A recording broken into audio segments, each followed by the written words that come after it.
గత 15 రోజులుగా సోషల్ మీడియాలో ఒకటే చర్చ.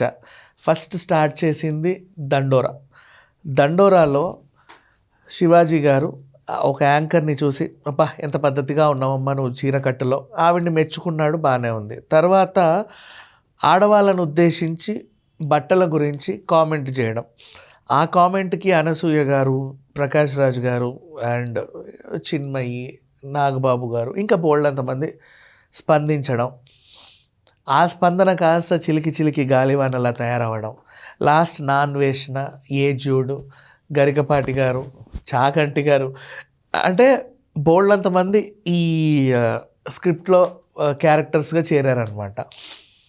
ఇప్పుడు అసలు విషయానికి వెళ్తే, ఫస్ట్ ఆఫ్ ఆల్ శివాజీ గారు అలా ఎందుకు అన్నారు అంటే, అంతకుముందు నిధి అగర్వాల్కి మన లులు మాల్లో జరిగిన సంఘటన మనకందరికీ తెలుసు.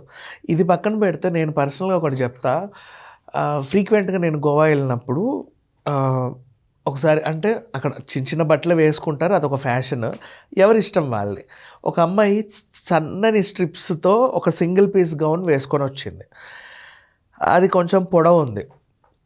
తన బాయ్ ఫ్రెండ్ కాలు పడిందో తన కాలు పడిందో తెలియదు, కానీ లేచేటప్పుడు కింద అది స్ట్రక్ అవ్వడం వల్ల ఇది తెగిపోయింది.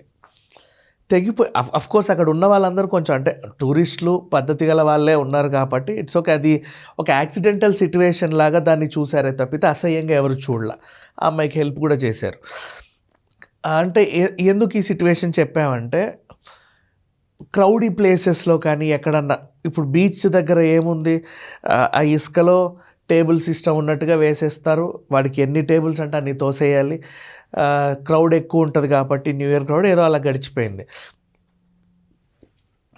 హీరోయిన్లు అంటే బయట ఏదైనా పబ్లిక్ ప్లేసెస్కి వచ్చినప్పుడు ఆకతాయిలు కూడా ఉంటారు. వాళ్ళని ముట్టుకోవాలని, పట్టుకోవాలని, తాకాలని ఒక టైప్ ఆఫ్ ఏదో ఆనందం పొందే వాళ్ళు కొంతమంది ఉంటారు. అందరు అభిమానులే ఉండరు, అందరూ ప్రొటెక్ట్ చేసే వాళ్ళే ఉండరు. అఫ్కోర్స్ ఆ ఈవెంట్ ఎవరైతే ఆర్గనైజ్ చేస్తున్నారో వాళ్ళకేంటి, ఎంత క్రౌడ్ వస్తే అంత పబ్లిసిటీ పెరుగుతుందని చెప్పేసి ఎవడొచ్చినా సరే వాడు అందరినీ రాణిస్తూ ఉంటారు. అందులో ఆకతాయిలు ఉంటారు. వాళ్ళు వీళ్ళని అసభ్యంగా ఎక్కడ పడితే అక్కడ ముట్టుకోవడం, లాగడం లాంటివి చేస్తూ ఉంటారు. సో అట్లా నిధి అగర్వాల్కి రీసెంట్గా ఆ డ్రెస్ ఏదైతే ఉందో కొంచెం చాలా ఇబ్బంది పడింది. ఆ సిట్యువేషన్ని చూసి హీరోయిన్లు, అంటే సినిమా వాళ్ళ ఆర్టిస్టులు ఎవరైనా సరే బయట ప్రదేశాలకు వెళ్ళినప్పుడు కొంచెం డ్రెస్సింగ్ సెన్స్ చూసుకోండి అని శివాజీ గారు చెప్పే ప్రయత్నం చేయగా ఓ 2 మాటలు పొరపాటున డొర్లై. అక్కడ మొదలైంది అసలు రచ్చ. సరే, ఇప్పుడు పొరపాటు, మనిషి అన్నవాడే పొరపాటు చేస్తారు. అందరూ వచ్చారు, సంఘ సంస్కర్తలు టీవీల ముందుకి, ఇంటర్వ్యూలకు అందరూ వచ్చి, అంత ఒక సోషల్ మీడియాలో అంత పాపులారిటీ ఉన్న అతను, ఓ రెస్పాన్సిబుల్ సిటిజను, అతన్ని 10 మంది ఫాలో అవుతున్నారని తెలిసినప్పుడు పద్ధతి పాడు ఉండక్కర్లా, ఇష్టం ఉన్నట్టు మాట్లాడతాడా? పొరపాట్లు అనేవి జరుగుతాయి. పొరపాటు చేస్తేనే మనిషి అంటారు. ఏ పొరపాటు చేయకుండా ఎవరు ఉండరు. సో శివాజీ కూడా ఒక మనిషే కాబట్టి పొరపాటు జరిగింది. వెంటనే తను సారీ కూడా చెప్పుకున్నాడు. నెక్స్ట్, ఇప్పుడు శివాజీ అన్న మాటలకి వీళ్ళందరూ వచ్చారు కదా, ఇప్పుడు రకరకాల సంఘ సంస్కృతులందరూ వచ్చేసారు బయటికి శ్రీరంగ నీతులు చెప్పడానికి. సో ఇక్కడ విషయం ఏంటంటే, ఇదే సోషల్ మీడియాలో ఒక 1 year బ్యాక్ అనుకుంటా, సామాన్లు అనే పదాన్ని వాడాడు ఒకడు, ఎవడో ఇట్లా ఇన్స్టాలో ఉండేవాడు, ఒక నెటిజన్. దానికి ఒక లేడీ రిప్లై ఇచ్చింది. ఆ లేడీకి సపోర్ట్గా ఎవరు మాట్లాడలా. ఎందుకు మాట్లాడలేదు అంటే, ఇక్కడ ఒకటే ఫ్యాక్ట్ ఏంటి, పబ్లిసిటీ ఫ్యాక్ట్. ఎవరికైతే ఎక్కువ ఫాలోవర్స్ ఉన్నారో వాళ్ళని టార్గెట్ చేస్తేనే వీళ్ళన్న పదం కూడా ఫేమస్ అవుతుంది. ఇది బాగా గుర్తుపెట్టుకోండి. దీని తర్వాత ఏం జరిగింది, ఈ నాన్వేషణ, ఏజోళ్ళు, వాళ్ళు వీళ్ళు అందరూ వచ్చేసారు. ఇప్పుడు అదే నాన్వేషణని బోల్డంతమంది సోషల్ మీడియా వేదికగా ఎట్లా మాట్లాడతావు, నీ లాంగ్వేజ్ ఏంటి, అది ఇదని చెప్పి తిట్టిన వాళ్ళు ఉన్నారు. బట్ వీళ్ళెవ్వరికీ కూడా వాడు రెస్పాన్స్ అవ్వడు. ఎందుకు అవ్వడు అంటే, వీళ్ళకి రెస్పాన్స్ అయినా ఒకటే, కాకుండా ఒకటే. దీనివల్ల పెద్ద ఒరిగేదేం లేదు. నాన్వేషణ ఫ్యాక్ట్, ఇతనుకున్న ఈ అవలక్షణం ఏంటంటే, ఎక్కువ మంది సబ్స్క్రైబర్స్, అంటే అవతలోడుకున్న సబ్స్క్రైబర్స్ ఎవరన్నా బాగా ఉన్నారనుకోండి, వాడిని టార్గెట్ చేసి వాడి సబ్స్క్రైబర్స్ని ఫీడ్ వైపు ఆపుకోవడం, అంతే. అంతమించి ఇంకేం లేదు దీంట్లో. ఇందులో భాగంగా ఇక ఇక లాంగ్వేజ్ అంటావా, వాడిని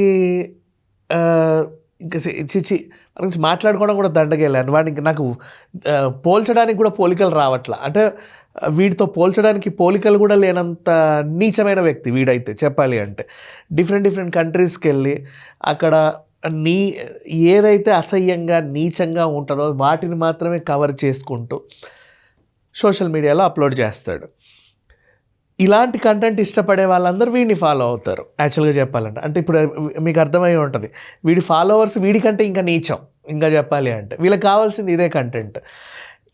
ఈ మాట 2-3 రోజుల నుంచి మాట్లాడేసరికి అందరూ అన్సబ్స్క్రైబ్ చేసుకుంటూ వస్తున్నారనమాట. సరే చేసుకొని చావని. కానీ ఇక్కడ విషయం ఏంటంటే,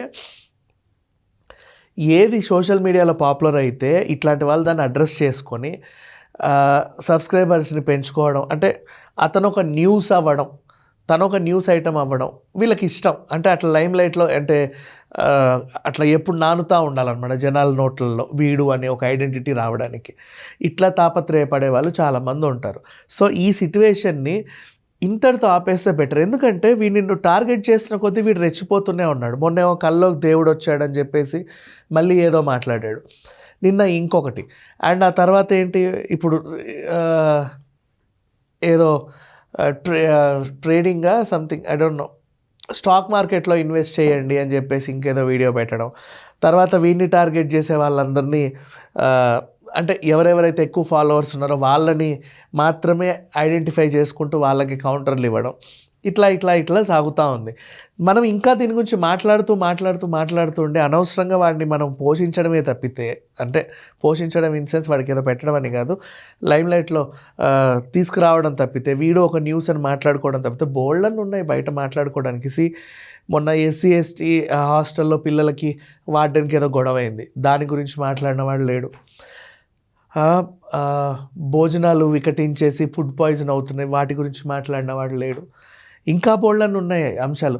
అసెంబ్లీ స్టార్ట్ అయింది తెలంగాణ, దాని గురించి మాట్లాడేవాడు లేడు. వెనెజులా ఇష్యూ ఉంది, దాని గురించి మాట్లాడేవాడు లేడు. ఇరాన్ ఇష్యూ ఉంది, దాని గురించి మాట్లాడేవాడు లేడు. చాలా సింపుల్గా ఒక బూతుని ఎంటర్టైన్ చేస్తా రోజు 10 మంది చర్చలు పెట్టడం, దాని గురించి మాట్లాడడం, అదే పనిగా టాపిక్లు తీయడం అవసరం లేదు. అంటే జనాలకి ఈ ఇన్ఫర్మేషన్ అక్కర్లేదు. సింపుల్గా చెప్పాలి అంటే ఏదైనా వీడియో చేస్తే ఇన్ఫర్మేటరీ వీడియో చేయండి, దాన్ని చూసి ఒక 10 మంది ఏదో ఒకటి నేర్చుకోవాలి, సంథింగ్ లైక్ దట్. అంటే మీకు నేర్పగలే పొజిషన్లో మీరు ఉండి ఆ మాట 10 మంది వింటున్నారు అంటే ఏదైనా పర్లేదు, ఏదో ఒక కనీసం ఒక వంట వీడియో పెట్టండి, 10 మంది నేర్చుకుంటారు. ఒక ప్రాంతం ఎక్కడన్నా మీరు వెళ్తే, ఈ అన్వేషణ లాంటి విజిట్స్ కాదు, ఇంకేదైనా ప్రాంతాలకి మీరు వెళ్తే అక్కడ ఏమైనా వింత కనిపిస్తే పెట్టండి, అది ఇన్ఫర్మేటివ్గా ఉంటుంది. అడవుల్లో తిరిగితే పెట్టండి, ఇంకేమైనా పెట్టండి. జనాల్ని ఎడ్యుకేట్ చేసి ఎలా ఉండాలి వీడియోలే తప్పితే దానికి ఒక న్యూస్ గురించి, ఒక బూత్ గురించి అదే పనిగా మళ్ళీ దాన్ని ఇది మంచా కాదా అని చర్చిస్తా అవసరం లేదు ఈ కంటెంట్ యాక్చువల్గా. సో ఇంతటితో దీనికి ఫుల్ స్టాప్ పెట్టండి. ఇంకా ఎవరైనా మాట్లాడుతుంటాయి, నేను ఇప్పటికీ చూస్తున్న వేరే ఛానల్స్లో పొద్దున కూడా మీటింగ్లు పెడుతున్నారు, డిబేట్లు పెడుతున్నారు. అంత అక్కర్లా, అవసరం లేదు. ఇకపోతే శివాజీ మొదలు పెట్టాడు అనుకుంటే శివాజీ చేసింది పొరపాటే, అతను కూడా సారీ చెప్పాడు, దాన్ని వదిలేస్తే బెటర్. ఇంకా అంతకుమించి మాట్లాడాల్సిన అవసరం లేదు. ఇకపోతే బట్టల గురించి శివాజీ ఇంకా అదే స్టాండ్ పైన ఉన్నాడు. నేను ఆ 2 బూతుల్ని మాత్రం వెనక్కి తీసుకుంటున్నానే తప్పితే నా స్టాండ్ అదే అని గట్టిగా ఉన్నాడు. కొట్లాడే వాళ్ళు కొట్లాడండి, అతనికి మద్దతు పలికే వాళ్ళు కూడా బోల్డ్ అంతమంది ఉన్నారు, వీళ్ళకి సపోర్ట్ చేసే వాళ్ళు కూడా ఉన్నారు. Enough, that's all.